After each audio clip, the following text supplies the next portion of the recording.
menggelar akad nikah ba'da subuh. Banyak pertanyaan kepada kami. Ini hari kami sampaikan. Tentunya yang pertama, yang bersangkutan ingin menikah di masjid ini, dan hari ini 7 Juli 2017 jadwal penuh. Kemudian keluarga minta bagaimana bisa. Akhirnya kami setujui, mengkali Bapak Safwan juga ikut runding, kami setujui. Tentunya setelah pengurus masjid bermusyawarah. Normalnya di tempat kita ini satu hari 4 pasangan.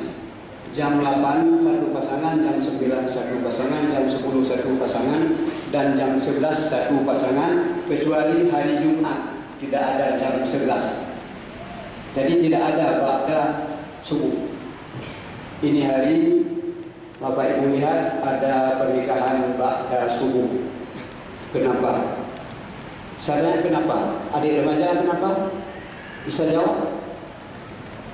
Yang mohon ini adalah imam dan hafiz. Ini kami putuskan boleh ba'da subuh. Adik-adik remaja mau hafiz? Mau jadi imam? Silakan, nanti mohon supaya bisa nikah pada subuh di Masjid Agung Al-Makmur. Terima kasih.